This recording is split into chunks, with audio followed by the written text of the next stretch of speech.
सादा लिबास एहलकार रात को 3 बजे होटल में आए, जबरदस्ती वालिद को डबल केबिन में डाल कर ले गए। बताया जाए ये कैसा कानून है। हलीम आदिल शेख की बेटी आयशा हलीम ने सवाल उठा दिया, ट्वीट किया कि क्या उन्हें गिरफ्तार किया गया है या एक वाक़या गया है, उनकी जान को खतरा है। अगर उनको कुछ हुआ तो मैं इन तमाम अफराद को बेनकाब करूंगी जो इसके पीछे हैं। उनका कहना था कि हलीम आदिल शेख अपोजिशन लीडर हैं, उन्हें स्पीकर की इजाज़त के बगैर गिरफ्तार नहीं किया जा सकता। ये गिरफ्तारी नहीं, ये सरासर अगवा है। कुछ नामालूम अफराद तकरीबन 8-9 के करीब उनको उठा के लेके एक वीगो में लेके गए। मुझे नहीं पता ये अरेस्ट है या किडनैपिंग है, क्योंकि ना कोई वारंट था, ना हमें पता है वो कहाँ है, ना उनके लॉयर्स को पता है वो कहाँ है, ना उनकी फैमिली को पता है वो कहाँ है।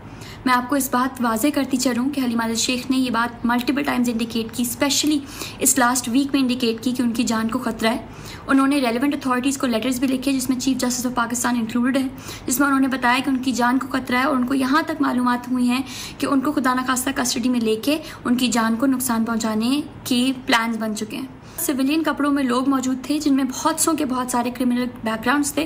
अगर इस मुल्क में कोई भी अथॉरिटी ऐसी बच गई है जो लॉ इन्फोर्स कर सकती है, जो ह्यूमन राइट्स को प्रोटेक्ट कर सकती है, वो मुझे बता सकती है कि मेरे फादर किधर हैं, उनको कौन लेके गया है, वो सेफ हैं अभी, उनसे हम कैसे बात कर सकते हैं, उनकी लीगल टीम उनसे कैसे मिल सकती है, उनका जुर्म क्या है। वो अपना इलेक्शन में वोट डालने जाते हैं तो उनके खिलाफ केस कर दिया जाता है।